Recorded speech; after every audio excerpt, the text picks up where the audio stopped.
నారు పోసినవాడు నీరు పొయ్యడా అనేది మనందరి నమ్మకం. గర్భం విషయంలో కూడా మనలో చాలామంది ఇలాగే అనుకుంటారు. ఒకసారి గర్భం వస్తే చాలు ఇక అంతా సజావుగా జరిగిపోతుందని అనుకుంటారు. ఇందులో కొంత నిజం లేకపోలేదు. కానీ గర్భం విషయంలో అన్నిసార్లు పరిస్థితులు ఒకేలా ఉండవు. గర్భం పోవటం, కడుపు నిలబడకపోవటం అన్నది చాలామందికి అనుభవమే. ఈ నేపథ్యంలో తరచూ గర్భస్రావం జరగటానికి కారణాలేమిటో, తర్వాతి గర్భాన్ని కాపాడుకునేందుకు ఏం చెయ్యాలో, ఎలాంటి జాగ్రత్తలు తీసుకోవాలో ఇప్పుడు తెలుసుకుందాం.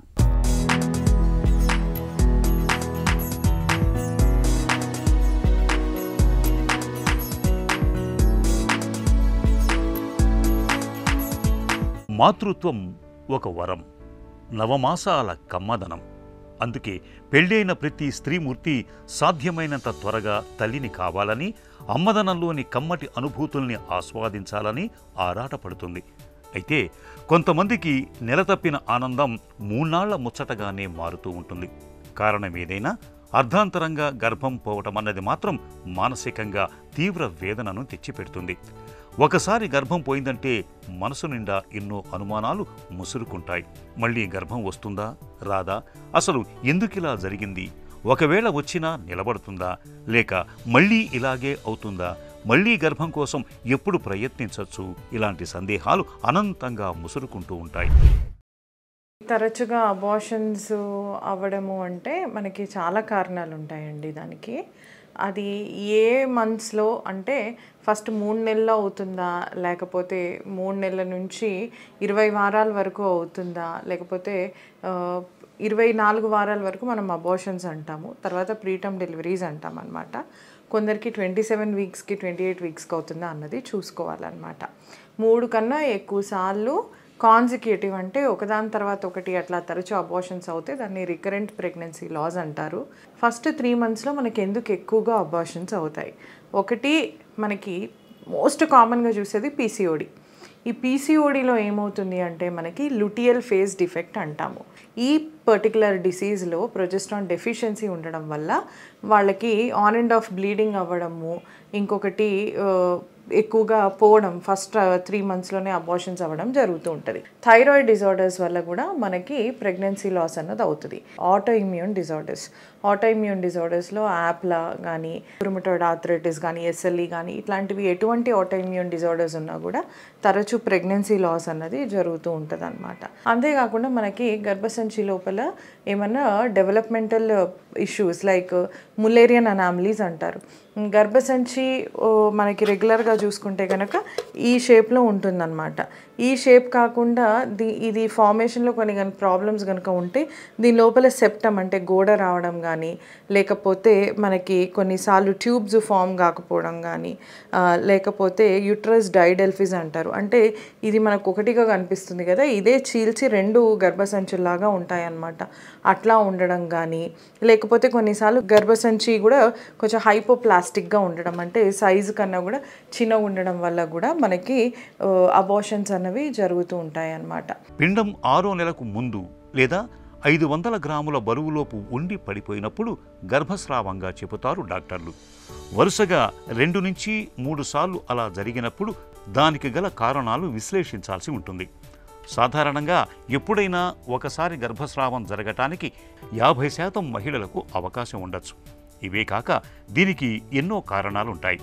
పిండం తయారీలో లోపాలు ఉన్నప్పుడు సహజంగానే ఎదుగుదల ఆగిపోయి గర్భస్రావం అవుతుంది. ఒక్కోసారి జన్యుపరమైన కారణాలు కూడా ఉండొచ్చు. చిన్న వయసులోనే గర్భం ధరించినప్పుడు, గర్భసంచిలో ఏవైనా లోపాలు ఉన్నప్పుడు, గర్భసంచి ముఖద్వారం వదులుగా ఉన్నప్పుడు, గర్భాశయంలో కణితులు ఉన్నప్పుడు, టీబీ వంటి జబ్బులు ఉన్నప్పుడు, థైరాయిడ్, మధుమేహం వంటి సమస్యలు ఉన్నప్పుడు, తీవ్రమైన మానసిక ఒత్తిళ్లతో బాధపడుతున్నప్పుడు గర్భస్రావం జరిగే అవకాశాలు ఎక్కువగా ఉంటాయి. మనకు ఎప్పుడు కూడా మేనేజ్మెంట్, ఒక కేస్ మేనేజ్మెంట్ అంటే it involves investigation and treatment. ఆ ట్రీట్మెంట్లో కూడా మనకి మెడికల్ అండ్ సర్జికల్ ఉంటాయి అన్నమాట.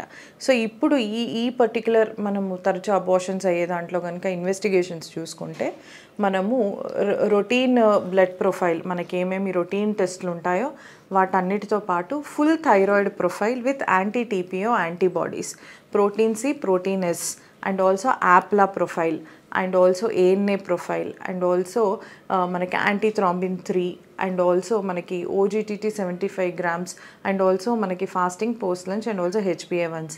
ఈ ఇంతకుముందు షుగర్స్ ఎట్లా ఉన్నాయి, తర్వాత మీకు ప్రెగ్నెన్సీలో ఫస్ట్ 3 monthsలోనే షుగర్స్ అబ్నార్మల్ అవ్వబోతున్నాయా అన్నది కూడా మనకు తెలుస్తుంది. ఇంకోటి బీపీ అనేది చెక్ చేయించుకోండి. అల్ట్రాసౌండ్ అన్నది కూడా 3D అల్ట్రాసౌండ్ కనుక చేయించినా లేకపోతే MRI పెల్విస్ చేయించినా మనకి లోపల ఏమైనా ప్రాబ్లమ్స్ ఉన్నాయా అన్నది తెలుస్తుంది. ఇవే కాకుండా మనకి హిస్ట్రోస్కోపీ అని ఒక టెస్ట్ ఉంటుంది. ఈ టెస్ట్ ఏంటంటే మన గర్భసంచి లోపల మనం ఒకసారి కెమెరా వేసి చూస్తామన్నమాట. చూసి అది మనకి లోపల పాలిప్స్ అట్లా ఏమన్నా ఉన్నాయా, అతుకులు పార్షల్గా ఏమన్నా ఉన్నాయా, లేకపోతే సబ్సెప్టమ్ ఏమన్నా ఉందా, చిన్న సెప్టమ్ ఏమన్నా ఉందా, ఇవన్నీ మనకి హిస్ట్రోస్కోపీలో తెలుస్తాయి అన్నమాట. ఇది ఒక టెస్ట్. అండ్ హోమోసిస్టిన్ లెవెల్స్ అది మనం చెక్ చేసుకోవడం. And wife and husband karyotyping. ఒకవేళ ప్రీవియస్గా కనుక మీకు అబార్షన్స్ అయితే కనుక అబార్షన్స్ అయ్యేటప్పుడు మనం ఆ పిండం అన్నది CMA అండ్ క్యారియోటైపింగ్ అంటే క్రోమోజోమల్ మైక్రో యారీస్ ఇన్ క్యారియోటైపింగ్కి కనుక పంపించుకుంటే మనకి తర్వాత ఫ్యూచర్లో ప్రెగ్నెన్సీ లాస్ అవ్వకుండా మనము కాపాడుకోవచ్చు అన్నమాట. గర్భం వచ్చి 2 కంటే ఎక్కువసార్లు గర్భస్రావం జరిగినప్పుడు తప్పకుండా వైద్యులను సంప్రదించాలి. రెండోసారి గర్భస్రావం అయినప్పటి నుండి వైద్యుల పర్యవేక్షణలో ఉండి కొన్ని రకాల పరీక్షలు చేయించి ఫోలిక్ యాసిడ్ వాడుకొని మళ్లీ గర్భం కోసం ప్రయత్నించవచ్చు. గర్భస్రావం జరిగినప్పుడు పిండాన్ని విశ్లేషణకు పంపించి ఎటువంటి జన్యు సమస్యలు ఉన్నాయో తెలుసుకోవచ్చు. మేనరికంలో వివాహమైతే దంపతులకు కెరియోటైపు పరీక్షను నిర్వహించాల్సి ఉంటుంది. ఇంకా అవసరమైన రక్త పరీక్షలు, స్కానింగ్, థైరాయిడ్ టెస్టులు జరిపి ఏవైనా ఇబ్బంది తెలిసినప్పుడు తగిన చికిత్స చేయాల్సి ఉంటుంది. గర్భకోశంలో ఏవైనా లోపాలు, సర్విక్స్ వదులుగా ఉండటం వంటివి జరిగినప్పుడు అవసరాన్ని బట్టి ఆపరేషన్ ద్వారా సరిదిద్దొచ్చు. లేదా 4వ నెలలో సర్విక్స్కు కుట్టువేసి వదులవటాన్ని నిరోధించవచ్చు. గర్భం నిర్ధారణ అయినప్పటి నుండి తగిన మందులు వాడుకొని విశ్రాంతి తీసుకోవాలి. వైద్యుల సలహా ప్రకారం స్కానింగ్ చేయించుకుంటే పండంటి పాపాయికి జన్మను ఇవ్వచ్చు. మెడికల్ అంటే మనకి ఏమన్నా మెడికల్ డిజార్డర్స్ ఉన్నాయా, థైరాయిడ్ ఉంటే థైరాయిడ్కి మందులు వాడడం, థైరాయిడ్ హైపర్ థైరాయిడ్ ఉంటే అవి తగ్గించుకోవడానికి మనం మందులు వాడటము. అవి ఏంటంటే అది మనకి టెరటోజెనిసిటీ లేని మందులు మనం వాడుకోవాలి. అంటే ఆల్రెడీ హైపర్ థైరాయిడ్ కనుక ఉంటే ప్రెగ్నెంట్ అయ్యాక దాన్ని మనకి ఏవైతే బేబీ ఫ్రెండ్లీయో యాంటీ టెరటోజెనిక్ డ్రగ్స్ అలాంటివి మనము మార్చుకోవాలన్నమాట. షుగర్ ఉంటే షుగర్ ట్రీట్ చేసుకోవాలి, ఆటో ఇమ్యూన్ ఉంటే ఆటో ఇమ్యూన్ ట్రీట్ చేసుకోవాలి, హోమోసిస్టినిమియా ఉంటే డబుల్ ద ఫోలిక్ యాసిడ్ వేసుకోవాలి. అండ్ పోతే సర్జికల్ ములేరియన్ అనామలీస్ అంటే septums, subseptums, short cervix, incompetent cervix, so ఇలాంటివి కనుక ఉంటే ఒక హిస్ట్రోస్కోపీ చేసుకొని మనం సెప్టమ్ ఉంటే రెడ్యూస్ చేసుకోవాలి, సబ్సెప్టమ్ ఉన్న రెడ్యూస్ చేసుకోవాలి, పాలిప్ ఉంటే పాలిపెక్టమీ చేసుకోవాలి. సో ట్యూబుల్ అట్లా మనకేమన్నా కొన్నిసార్లు అబార్షన్స్ అంటే ఎక్టోపిక్ కూడా అవుతూ ఉంటాయి. ఆ ట్యూబ్లో ఏమైనా ప్రాబ్లం ఉందా, హైడ్రోసాల్పింగ్స్ ఉందా, అట్లాంటివి కూడా మనము రిసెక్ట్ చేసుకొని ఫర్దర్ మళ్ళీ రికరెంట్ ఎక్టోపిక్స్ అవ్వకుండా మనం చూసుకుంటూ ఉండాలన్నమాట. సో ఇట్లా సర్జికల్గా మేనేజ్ చేసుకోవాలి. పోతే 12 వారాల నుంచి 20 వారాల మధ్యలో గర్భసంచికి సర్క్లాజ్ అన్నది కనుక వేసుకుంటే మీకు అబార్షన్స్ అనేవి సర్జికల్గా మనము నివారించవచ్చు అన్నమాట. గర్భం పోయిన తర్వాత చాలా మందికి పట్టుకునే పెద్ద భయం మళ్ళీ గర్భం వస్తుందా, రాదా, వచ్చినా నిలబడుతుందా, లేక మళ్ళీ ఇలాగే అవుతుందా అన్నది. నిజానికి గర్భం పోవటం అన్నది చాలామందికి ఒక్కసారే ఎదురయ్యే అనుభవం. కాబట్టి ఒకసారి గర్భం పోయిందనగానే దిగులు పడాల్సిన పని లేదు.